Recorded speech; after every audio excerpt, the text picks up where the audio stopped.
Hey, it's Mads and welcome back to my channel. Hi, how are you?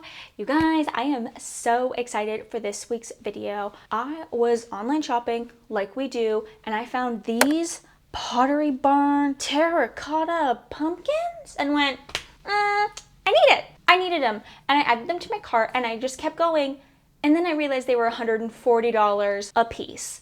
The white ones were on clearance, I'll give them that, but they were still like $60 to $80. And I was like, no. We can make those. We can 100% make those.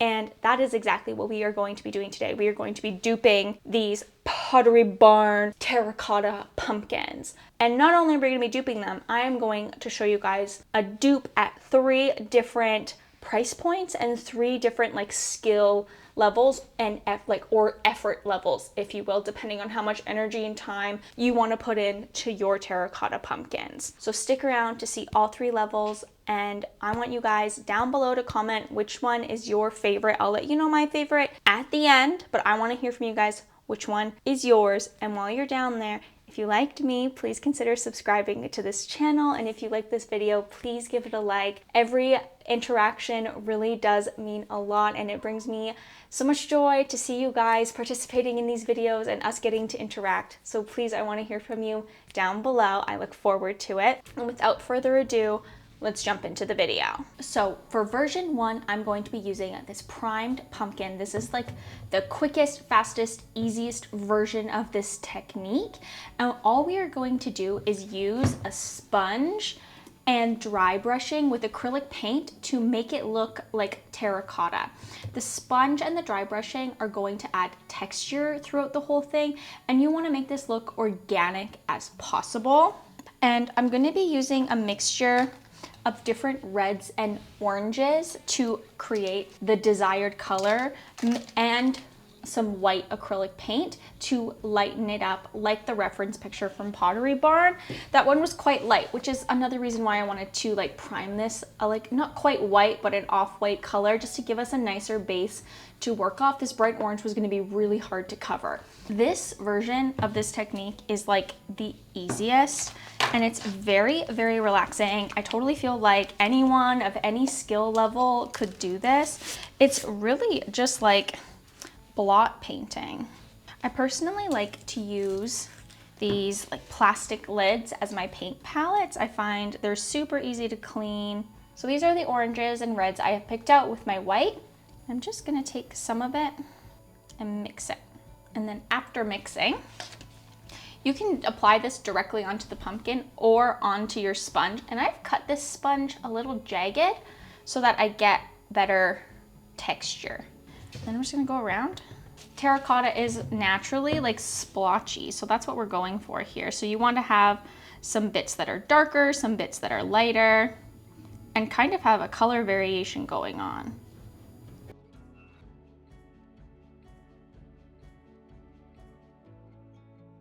I'm finding I really like the look of these like darker splotches. So I'm going in like straight into this brick color on the corner of my sponge and like adding them and then like adding them in and working them out so that I get those like speckled pieces darker and then like blending them in and out. This browny brick color at the end there, that's my favorite.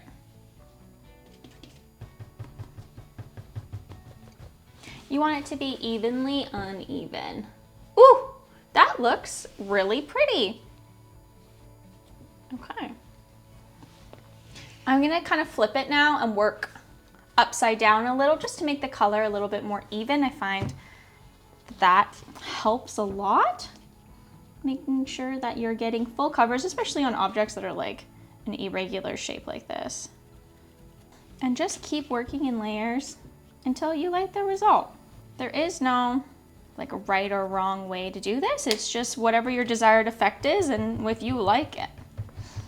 So for this version, with just the paint and the pumpkin, it works out to $10 to get a very similar look to the Pottery Barn version. And you could keep going and keep adding layers here and really make it uniquely your own and whatever colors you want. So I think this is a great option, especially if you're just looking for the look for less and you just are, it's gonna sit out on your porch or it's gonna sit somewhere. I think this would make a great addition, and you don't need to spend the $140 to get a very similar look. As much as I love the simplicity and the ease of this version, I want to see if we can get a little bit more texture and stone-like with just a little bit more effort. For this second pumpkin, I want to, instead of like stippling on texture, I want to add texture to our paint.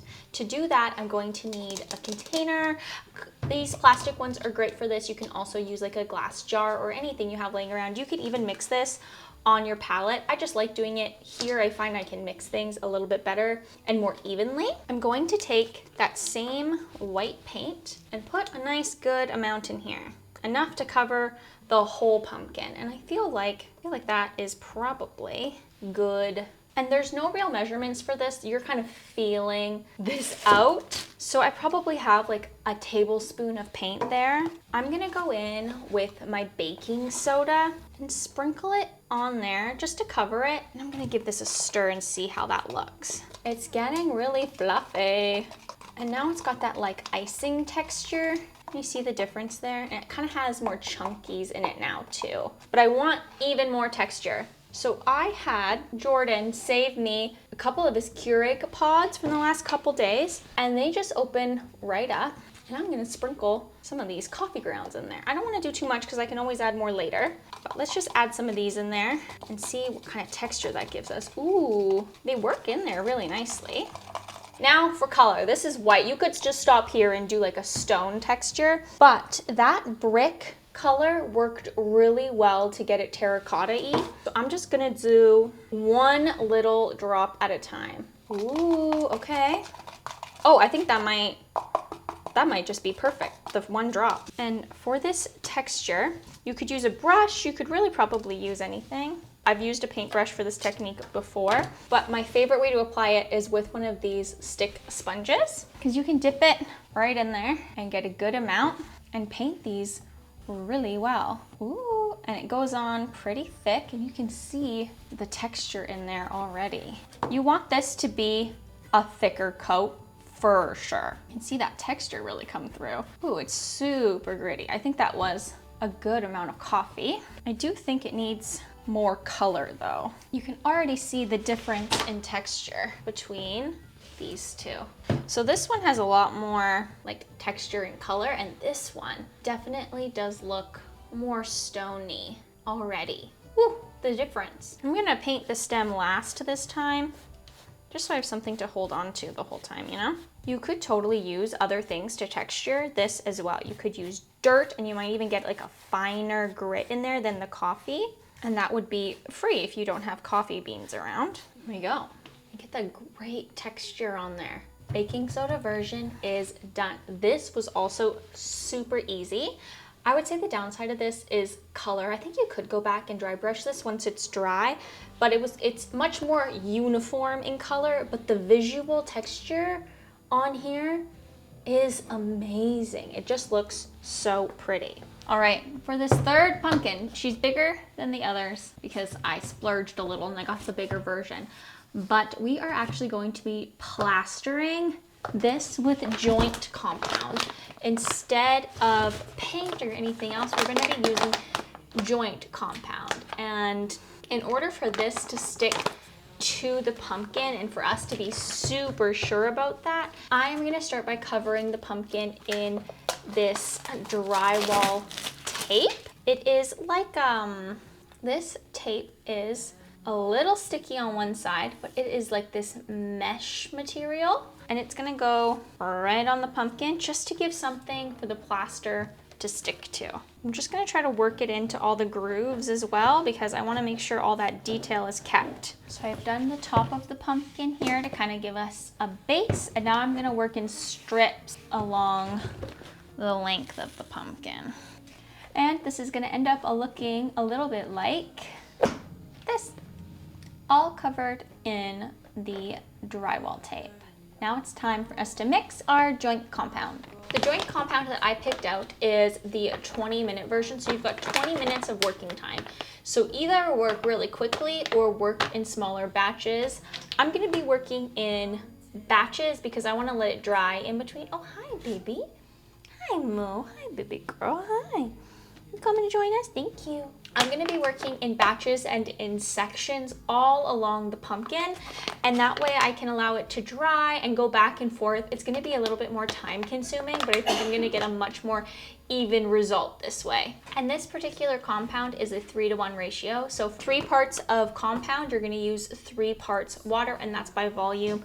I am just going to be using this little 1/2 cup measure. And this is the consistency I'm going for. I'm not really worried about mixing this super well because I do want there to be lots of texture still. Kind of like really thick, almost like medium peak whipped cream. And it's gonna feel really thick when you stir it. You're really gonna have to stir it well. And like I said, I'm just gonna start working in like sections and pretty much doing this like I would ice a cake. You're gonna have to do a couple of layers, so don't worry about it looking perfect in the beginning. And you really want to press it into the tape.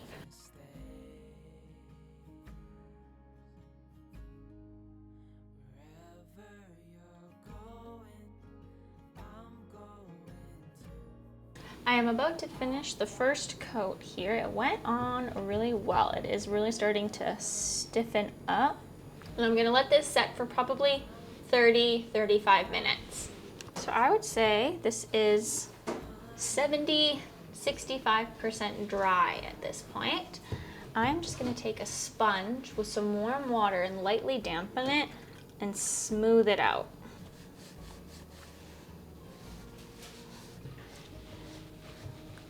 Let this dry all the way now. Another 10-ish, maybe 15 minutes. Okay, I have let this totally dry, and now it is very bone white. That's what you're looking for. It's a little darker and it gets like super duper white when it's dry. I have my mixture here and I've made it a little bit more liquidy, and I'm gonna take that same brick paint and I am just gonna squidge it in. It's going to become that terracotta-y color texture. I want this to be a little bit thinner than the last because I kind of want this to go over like a glaze. I don't want as thick of a coat of this. Right, and instead of the spatula, this time I'm going to use a sponge and sponge it.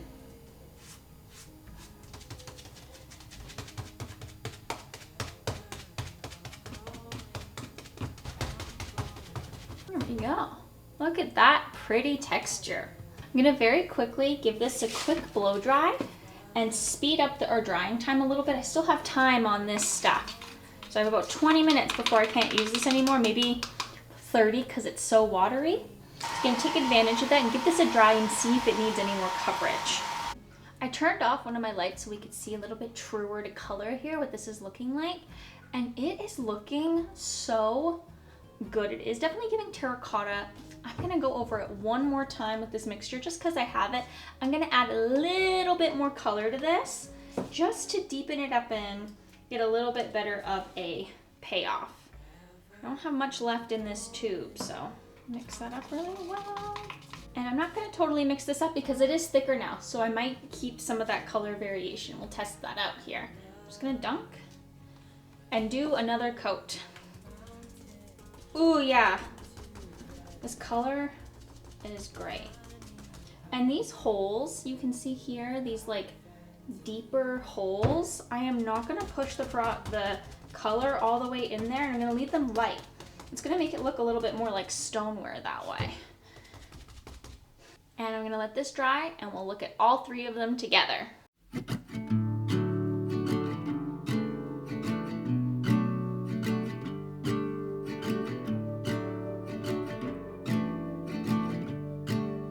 All right, you guys, these actually turned out so great. I'm really happy with all 3 levels even, and considering that the first two didn't take much time at all. I think that they're very accessible. You can do it with stuff you have laying around the house, and you could mimic any color of stone. It doesn't have to be terracotta. I really love that that first one was just paint and I didn't have to add anything else, and you could just whip it out in an afternoon. And level 2 was kind of that way too. Just super basic leftover kitchen ingredients added great texture. But my favorite has to be the third one with the joint compound. The depth, the texture, it really does look like stone, and I am very impressed with how that turned out.